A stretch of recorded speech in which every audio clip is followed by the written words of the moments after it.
twirukanze cyane reka twita tujya ko bita Teta Dianna. Teta Dianna ni umuhanzikazi ukunzwe hano mu gihugu cy'u Rwanda, ni umuhanzikazi wakunzwe, akaba ari umuhanzikazi urangwa no kugira umuco, akaba ari umuhanzikazi navuga ko nyine ni umuhanzikazi wigaragaza neza, ni umuhanzikazi w'umunyamico myiza, aho yaje kuba yashyira yashyize post kuri Instagram yiwe arimo avuga ko yitabiriye reka mbasomere uburyo iyi post yari yanditse ati yesterday I was invited by my university to discuss multiculturalism and the diversity in cosmopolitan world, how music is a universal language and a powerful tool to connect people and increase understanding of our cultural differences. Hano tusanga bagenekereje ibintu yashatse kuvuga, yavuze ko Teta ntabwo ari mu Rwanda, ari mahanga. Teta nubwo ari umuhanzikazi w'umunyarwanda uririmba indirimbo zigendera ku muco, indirimbo zishishikariza abantu kumenya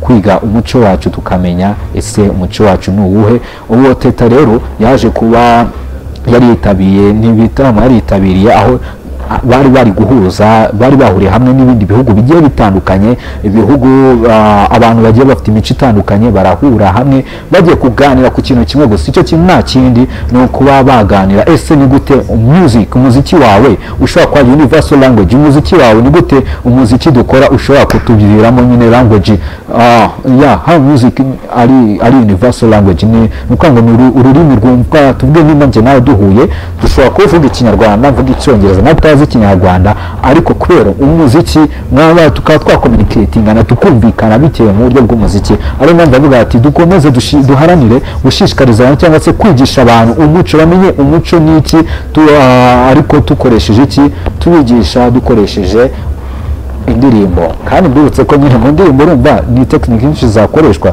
Ushobora gukoresha indirimbo uri kuririmba mu rurimi rw'Ikinyarwanda ukifashisha bikorwa, ukifashisha wambaye made in Rwanda, wifashisha ibintu byinshi bitandukanye. Even umuntu wese ukubanya akavuga ati uyu nguyu ni umunyarwanda kabisa. Turirukanka cyane, reka twite tugaruka ku makuru ya Niwe Bosco ku bantu bagiye bamudusaba kugira ngo twite tuza muri studio turi kumwe n'abatumirwa bagiye batandukanye. Mbibutse ko muri studio dufite abatumirwa babiri, hano dufite umutumirwa ni umuhanzi bamwita HP, ari umuhanzi uri kuzamuka, n'umuhanzi ufite impano, ufite umusesenguzi mu bintu bijyanye n'iby'amadini. Nawe uyu munsi nawe utindamukana, murabizi ko umunsi yashize hari uwo bita Mutabazi byari byakaza, ariko uyu munsi nabazaniye se mwari musanzwe muzi abasesenguzi baturuka amadini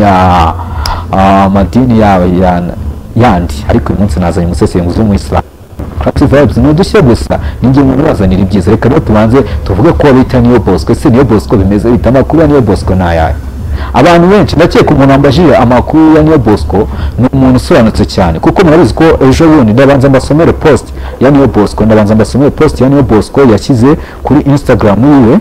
Post ya Niwe Bosco ni post ndende cyane y'Icyongereza gikomeye cyane, mwaza kunyanganira nitanasoma neza rwose, kuko murumva ko kabisa ni Icyongereza yashyizeho post kuri Instagram agira ati I'm not in love with who I'm becoming.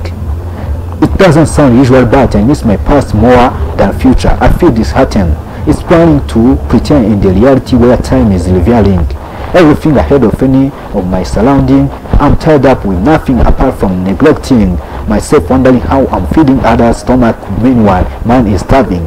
I wish everything that people call my achievements could be forgotten and fight for my pride without relying on somebody who wants to make swift progress for me to build us up. By the time I'm moving down, I'm not intending to throw somebody for a rope, but to whom it may concern, I would like to inform you that I'm losing my nerve. Nanjye muragenda murebe post namwe murisomere kabisa, muri kwibona kuri screen za televiziyo. Iyo ni post Niwe Bosco yashyizeho, arimo avuga ati I'm not in love with who I'm becoming. Ntabwo ndi gukunda umuntu ndi guhinduka we, ntabwo nyine ari gukunda umuntu ari kugenda ahinduka, mbese kandi birimo biragenda bimubabaza, ari kumva babaye cyane. Nyine namwe muragenda mubisoma murasobanukirwa, ari gusa njye nse mugenekereje tubyirukansemo. Arimo aravuga ko nyine atari kwishimira uwo ari kuba we, ari kwifuza kandi ko abantu bagira bakamufasha basi akagaruka mu buzima kuko ubuzima bwe buri kugenda buhinduka, kuko ubuzima bwe ni navuga ko buri kugenda bujya habi, ni navuga ko buri kugenda bimeze gute simbizi, ariko namwe tugiye gufashanya dusesengure kuri kino kintu. Niwe Bosco ubundi abantu batamuzi, Niwe Bosco ni umuhanzi ubarizwa muri label ya MIE. n'umuhanzi abana n'ubumuga bwo kutabona, abantu benshi ku bantu bamuzi akaba ari umuhanzi ukunzwe cyane ku rwego rwo hejuru. Ni umuhanzi kuva yatangira music ntabwo yakora indirimbo n'imwe ngo nibe hit. Ni umuhanzi muri aka kanya ugiye kuvuga top 5 y'abahanzi bakunzwe mu gihugu cy'u Rwanda, ntabwo Niwe Bosco yaburamo. Biratangaje ko kubona umuhanzi nk'uyu twari tuzi ko abayeho neza yishimye, yicaye akandika ino post akaba ati ngenda ndababaye, ntabwo nifuye, ntabwo nishimira uwo ndiwe, ndi kugenda mbura kwandika, ni kwifuza ko ngiye hit mfite cyangwa se ibyo mfite abantu bita achievement zanjye byose byavaho, ahubwo ngiye nkagira icyubahiro cyanjye.